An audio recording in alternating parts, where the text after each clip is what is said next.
So I hope now you are able to see the slide. Yes, sir. Yes, sir. So just a quick recap of what we started yesterday.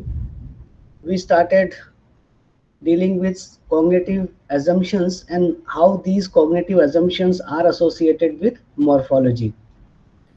So when we take this cognitive model of language, then in this particular model, grammar is viewed as being symbolic in nature. So this is a viewpoint that grammar is not structured, but grammar is being symbolic in nature. And what do we mean by being symbolic? So we have given a term symbolicity.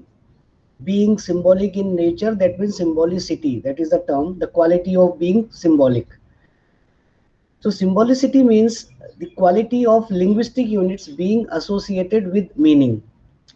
Linguistic units simply means the language terms that we use. So you can consider linguistic units as morpheme, because we are studying morphology. So here linguistic units are morpheme, and those morphemes, they are associated with meaning. For example, when I say John loves Mary, now loves is a complex word. You know why loves is a complex word? Because you have a free morpheme and a bound morpheme, and more than one morpheme you have. Now when I say that linguistic units being associated with meaning, now what is the meaning of s, suffix s, in loves? The meaning of suffix s in loves is that it represents third person singular. We are talking about John, a third person singular entity. At the same time, suffix s also indicates that it is present simple. So this is the meaning of uh, suffix s here. Now when I say John loved Mary, now what is the difference here? Now we have letter s is replaced by letter d, suffix d, loved. So that means, like, now this letter d indicates that it is in the past tense. So this is the meaning of that linguistic units, or we can say morphemes, being associated with meaning. And this, to this we have given a term symbolicity. We have a word like unhappy. So happy, we already know it is a free morpheme, it is a word. But un is a bound morpheme. Un is not a word. But we know that this linguistic unit u and un is associated with meaning. And what is the meaning of u and un? It means not happy. So this is a thing. And it is a structured inventory of linguistic units. So under this symbolicity, it is structured and in the form of inventory. So we already know that language is a set of signals that we have discussed yesterday, through which we communicate. So morphemes, they come together, they make words, words they come together and they make sentence. So this is how language works. We also discussed what is the meaning of a unit. So unit here means a simple morpheme, complex expression, complex word, simple word, complex word. That way you can take it into consideration. And not only that, but you have mastered it. That means you know what is the meaning and where it is to be used. So both the things are there in the term unit. And it has become a habit or a cognitive routine for you. That means you have mastered it in such a manner that you need not to think of, let's say when you say legal and you want to make it, let's say, opposite. The antonym of legal is illegal. So you need not to think of whether I should put un before legal, I should put im before legal, I should put ir before legal, I should put il before legal. You know, like, if it is legal, then the opposite is illegal. So this unit, a simple morpheme here, let's say ill. bound morpheme, it has become a part of your habit. And when the word is regular, then you need not to think of like which negative prefix I will put. So you will simply say irregular. So this is a habit, and this is we known as a cognitive routine for you, that you need not to think of it. You have mastered it in such a manner that you are very comfortable about it. Now, inventory, we discussed that a detailed list of all linguistic resources which speakers exploit in constructing units. So that means like your competence. Now, inventory here means your competence, because you have all those linguistic resources with you and you know how to construct different unit. Structure means units are related to one another in organized ways. So it is not like a random thing. So with this, we have started because when we study symbolicity and when we were trying to define symbolicity, then first thing is it is the quality of linguistic units. Symbolicity is the quality of linguistic units being associated with meaning. That is the one thing that you need to remember. And second thing is symbolicity is a structured inventory of linguistic units. So this is a definition you can learn. What is symbolicity if it is asked? Then you can say symbolicity is a structured inventory of linguistic units. And you know what is unit now, you know what is inventory now, and you know what is structured now. So this slide is simply the detail, the description of the definition of symbolicity. That symbolicity is a structured inventory of linguistic unit. So this is like one line definition, and you can see like this is the description. So you must know the description as well. And we started discussing that a linguistic unit consists of semantic structure, a phonological structure, and a symbolic structure. Now you feel like there are three, but it is not the case. Actually, you have two. Like one you have phonological structure that can be spoken or written, that is phonological structure. Another you have semantic structure, that means whatever is uttered, whatever is written, what is the meaning, and they are linked together. And how they are linked together? A symbolic structure. So symbolic structure is actually linking them. So here symbolic structure is functioning like a bridge. So you have one piece of land here, one piece of land there. And what is the function of the bridge? Bridge combines both the regions. So similarly, a symbolic structure links them. So phonological structure we have discussed refers to form which can be spoken or written. The semantic structure refers to meaning which is related to a concept. So we have tried to define concept as well. So any thought that you have, any notion that you have in your mind, that is actually a concept that you have, which is symbolized in language by means of phonological structures. So it is symbolized. For example, I have a concept of a bird, and the bird is symbolized as BIRD, or B sound, then A sound, then R sound, and D sound. So like this is what we mean by symbolized in language. So how you spell it, how you pronounce it, that is the phonological, that is the part of phonological structure. How you write it. So that is phonological structure that you have, and concept is symbolized in language by means of, because you have a concept, how will you describe it? You need phonological structure to describe it. So sometimes it happens like you have a dream, like you dreamt in night, and you visited places like unknown land, unknown places, met you meet unknown people. Then you try to describe this thing, and sometimes you wonder also like how did I get that type of dream, or how did I dream that dream. So that type of thing is there, and you describe it using phonological structure. That means you use certain words, certain concepts in order to describe that thing. So anything you can describe using language, any concept you can describe using language. Let's say a chemistry teacher is describing the structure of H2O.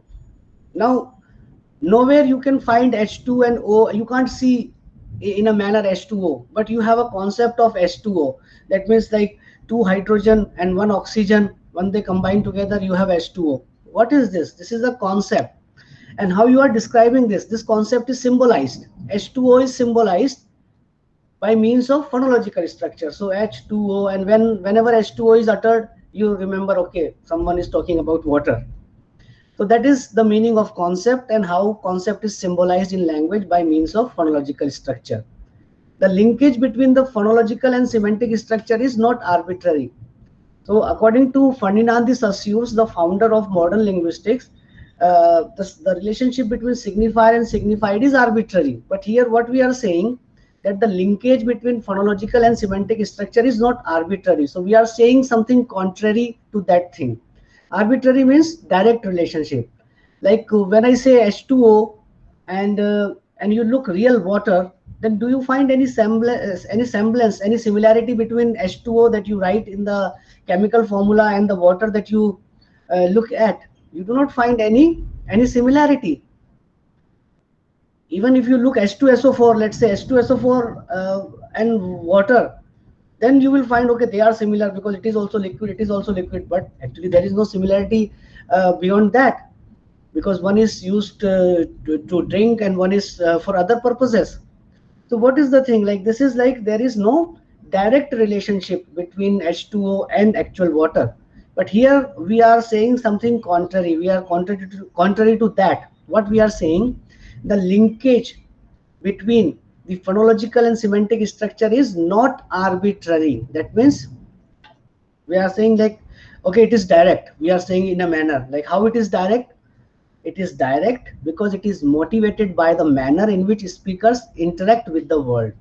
So this thing we are including, that it is motivated by the manner in which speakers interact with the world. Now, how is it so? Like H2SO4 is acid and H2O is water, and you say like how can H2SO4 become or can become or may become water? You can raise the question that it is motivated by speakers interact with the world. So I give you one example. I don't know how many of you have watched a movie titled Ganga Jal. Any one of you have watched movie Ganga Jal, where Ajay Devgan was the actor? Any one of you? Are you there? Yes, sir. Yes, sir. So any one of you watched the movie Ganga Jal? No or yes? No. No. Okay. So in that movie, that Ganga Jal is the synonym of acid. Fine. So Ganga Jal in that movie uh, was not actually the Ganga Jal that we have, the Ganga and the water of Ganga, but the Ganga Jal was used actually for the use of acid. Fine. So that type of thing is there, the Ganga Jal, that word is used. So in that manner, we can say like this concept is motivated, or this relationship, this linkage is motivated by the manner in which speakers interact with the world. So sometimes like Ganga Jal becomes acid as well in that particular movie. So considering that, we are saying the linkage between the phonological and semantic structure is not arbitrary. So why we are making such big claim, and why we are negating what was said by the founder of modern linguistics? Because we have other examples that the linkage is motivated by the manner in which speakers interact with the world.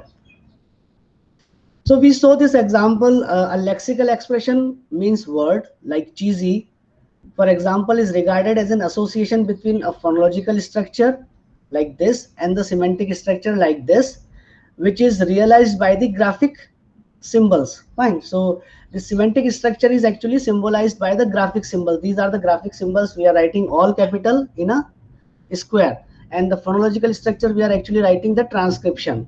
That is the thing that you need to remember. And the use of the bound morpheme suffix y is motivated by the idea of likening something to cheese, that something is like cheese and it becomes cheesy. So this is symbolicity. This is symbolicity, and the relationship between phonological structure, that is that is in the slanted bar here, and the semantic structure that is in the square bracket here, that is symbolic. Fine, that is symbolic structure. That means these two are linked by a symbolic structure, and that is actually the symbolicity. That symbolicity is a structured inventory of linguistic unit. So it is a structured inventory, also list of linguistic unit that we have. So this we discussed, and we also discussed that the cognitive assumption of symbolicity has three significant consequences. So three things we need to keep in mind when we study symbolicity. And what are the three things that we need to keep in mind? Number one, morphological expressions are bipolar. And we discuss what do we mean by bipolar. That means we have phonological structure and we have semantic structure. That is one thing. And these two structures are mating. These two structures are mating or meeting. And when they mate or meet, it is known as pairing. That means pair. They are making a pair. So we are using this metaphor mating when animals mate, or like human beings they mate. So similarly, we are using this biological metaphor, the act of mating, for what is phonological and what is semantic, and we have described this process of mating as pairing. So this is one thing, like husband and wife, they make a pair. So similarly, the phonological structure and the semantic structure, they make a pair. So this biological metaphor we are using here. The pairing is motivated by discourse demands or communicative purposes. So why we pair this thing? Because it is the demand of the discourse. The phonological pole symbolizes the semantic pole. So again, symbolizes. When we say one thing, we mean another thing, or automatically that thing is uh, conceptualized. So when I say bird, and bird symbolizes any bird that you see that can fly. The form and meaning equally contribute to the makeup of the resulting formation. So that means, like, they are paired. They can't be used in isolation. So when I say unhappy, then un automatically means not. Fine. So this is the meaning of pairing that we have. So when I say, let's say, happiness, then ness automatically uh, symbolizes that I am talking about being happy. Fine. So I am talking about being happy. That means happiness. So the form and meaning equally contribute to the makeup of the resulting formation. The two poles are thus inseparable. So we have made this clear-cut distinction, but actually phonological structure and morphological structure, they are paired. So they are not inseparable, that okay, you can see like them, we can analyze them in that manner, but actually they are inseparable. For example, the morpheme ity.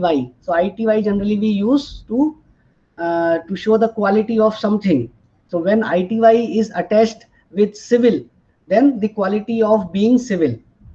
It is a symbolic structure linking the phonological structure ity with the semantic structure ity, expressing the state of being civil or the quality of being civil. So this is linkage. What is linkage? Linkage is actually symbolic structure. And what are the elements it is linking?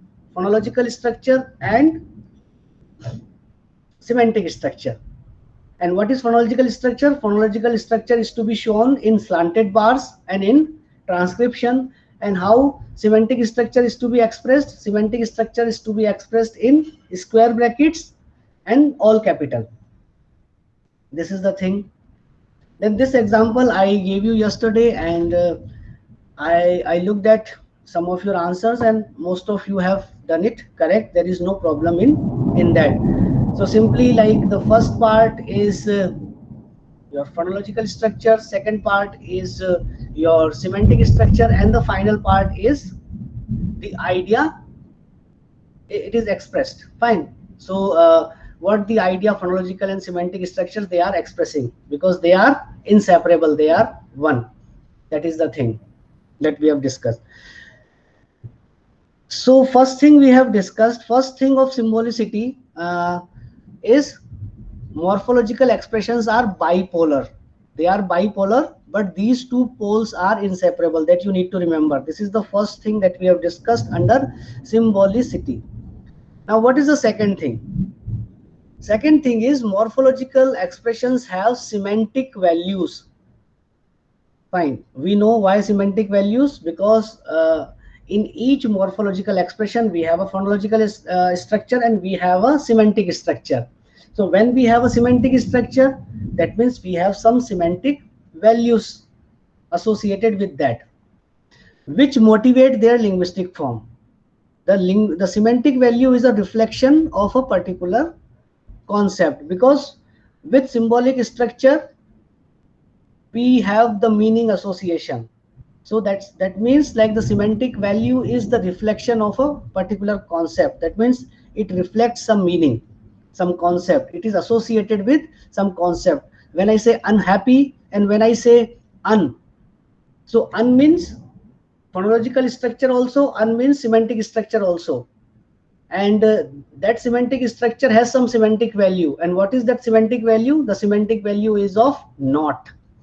So semantic value is a reflection of particular concept, and we have the meaning, we have the concept of not. What we understand, what does it mean to say no, what does it mean to say not, that we know. A concept is a general idea that exists in the mind as a product of mental activity or awareness. So you have concepts, you know what is good, what is bad, you know what is good, what is evil, you know what is healthy, what is unhealthy, you know what is laziness, you know what is alert, to being alert. So all such things are there. You have some general concept associated with that. The meaning of a morphological expression is therefore shaped by the idea conceived in the mind of the language user. So this is again different morphological expressions and an idea associated with that. For example, the bound morpheme crypto. Now this is a crypto. Nowadays you have cryptocurrency.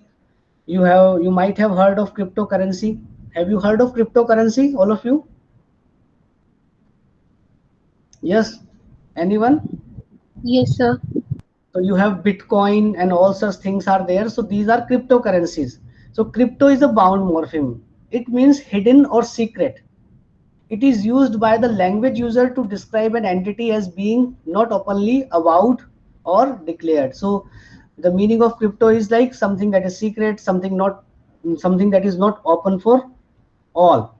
So a crypto correlation is a correlation which is made in secret. So we have a word like correlation, and when we attach this crypto bound morpheme as a prefix here, we have like a meaning. We say we are talking about some secret correlation. So correlation is between two countries, like let's say a correlation between North Korea and China, a correlation between, let's say, India and France. So what is that correlation? That India is purchasing Rafale from France. So that is like a correlation that we have. So that correlation is not secret, but some correlations are secret as well. So the correlation between, let's say, North Korea and China is considered a secret correlation. So that type of thing that we have. And every country they have some secret correlations as well with different countries as well. So this is like a concept. So once you know the concept of crypto, then obviously you have some idea, you have some concept associated. Okay, crypto. So whenever you find crypto anywhere, then definitely you will know one thing, that crypto means some hidden or secret. Even if you do not know the meaning of correlation, let's say here correlation word is used, and even if you do not know the meaning of correlation, but when you know the meaning of crypto, then obviously half of the meaning is known to you. So morphological expressions have semantic values, fine, which motivate their linguistic form. This is the thing that we have discussed. This is the second thing that we have discussed. And a semantic value is a reflection of a particular concept. So identify and write the meaning of the derivation morpheme in the following phonological expression. So again, you have these 5 words. You need to identify and write the derivational morpheme. So you need to find out the derivational morpheme. So let's say in aeroplane, we have this arrow is a derivational morpheme. Then in egomania, ego is there, fine, and spacecraft, fine. So again you have, then transatlantic, again you have, then infrastructure, again you have. So this is the second activity that you need to do today, and you can submit it before 5 o'clock or by 5 p.m. So what you need to do, you need to simply solve it in this manner, that crypto is a bound morpheme, fine, and what is the meaning of crypto. So similarly you need to find out what is the bound morpheme here. So first you will write the bound morpheme. Let's say in the first I'm solving it. Arrow is the bound morpheme, and what is the meaning of arrow. So likewise you will do with ego, likewise you will do with other words. So that way you need to do it. This is the second activity. Now the third significant consequence, like we are discussing, symbolicity has 3 significant consequences. First is morphological expressions are bipolar, that we know. Then morphological expressions have semantic values, that is the second thing. And the third thing, morphological expressions are neither integrated at random nor conditioned by formal rules, fine. So this is the third significant consequences. Morphological expressions, that means free morpheme, bound morpheme, they are neither integrated at random. So that is not the case like you are using crypto in front of correlation. So you can use crypto anywhere. You say crypto happy. So someone is secretly happy and you say like crypto happy. That is not the case. That morphological expressions are neither integrated at random. So at random thing is not there, nor conditioned by formal rules. Both the things are there. The integration of the subparts of a composite structure is governed by variance determinants. Now what is this variance determinant? Fine, that you need to understand. Variance is the capacity of two structures to combine. So you have a correlation and you have crypto. You have a word like happy and you have a word like crypto. You can't say crypto happy. There is no valence in these two structures. So valence is the capacity of two structures to combine. So one structure wants to combine with another, but another say, no, no, no, I do not want to combine with you. So when there is a correlation and when there is a crypto, both are agreed. And that's why they make a pair. Fine. So this is the integration of subparts of a composite structure is governed by valence determinants. Valence is the capacity of two structures to combine. One significant determinant resides in the phonological and semantic capability between the subparts of an expression. So this is one thing that you need to remember, that one determinant, something that is determining, it resides in the phonological and the semantic capability between the subparts of an expression. So it is the correspondence between the form of the morphological expression and its meaning. So again, like the form, morphological expression, like un and happy. Now there is a capacity in these two structures to combine un. So there is a valence. So we have a valence here between un and happy, but we do not have a valence here between crypto and happy. That is the thing that we are discussing. For example, a free morpheme like 40, like we have 40, to mean about 40 years old, like he is 40. When we say he is 40, that means like we are saying that he is 40 years old. It needs to be integrated with a bound morpheme, 40-ish. So when we say 40-ish, so here there is a valence. We can say he is 40-ish. And when we say 40-ish, that means we do not know that he is exactly 40 or not, or there is a possibility that he has crossed the 40. So we are just making a guess. We are making an approximation. So this ISH after this 40, it means approximation, that he is like near 40, or there is a possibility like he has crossed 40 also, but near 40, like it crossed 40 but also like 41, and if it is not 40 then 39, or there is a possibility that, so this type of ISH we can use 50ish. So most of the time we use this type of thing also. So these three things we have discussed. Once again I repeat, first thing that we have discussed, that morphological expressions are bipolar.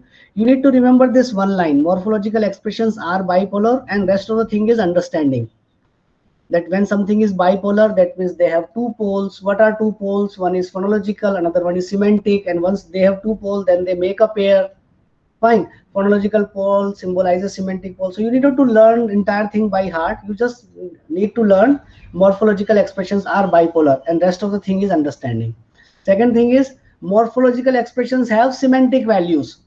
Only this thing you need to learn. Morphological expressions have semantic values which motivate their linguistic form. This also you can learn, but again the rest of the thing is the understanding. Similarly, you have morphological expressions are neither integrated at random nor conditioned by formal rules. So only this thing you need to learn: neither integrated at random nor conditioned by formal rules. And the examples that I have given: unhappy, crypto pollution, crypto happy, unhappy, all such things you need to learn. And the valiance, the capacity, that thing you need to learn. So this is another activity that you need to do today. Choose from the list of affixes the one that integrates with the root and write the resulting formation. You know, I'm just solving it one for you. So you have a word like bribe. Which affix will go with bribe? Bribery. Bribeship, there is no word like bribeship. So that means like bribe and ry, there is a valence between them. There is a valence that they can combine.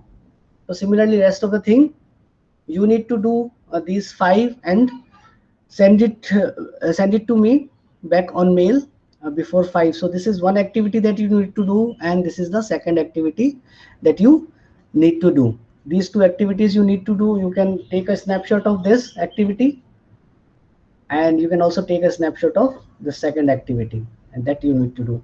So I stop here, and we have discussed today symbolicity. So anyone has any doubt, any question, that person can raise the doubt and question. So are you with me? Are you getting what we are Yes, discussing? sir. Yes, sir. Yes, sir. Okay. So we end this session. Here it is raining. What about your places? Cloudy. Sir, sunny. Sir, it's raining. It's raining. Okay, good. Okay, then we end this session. Thank you all. Thank you, Thank sir. you, sir.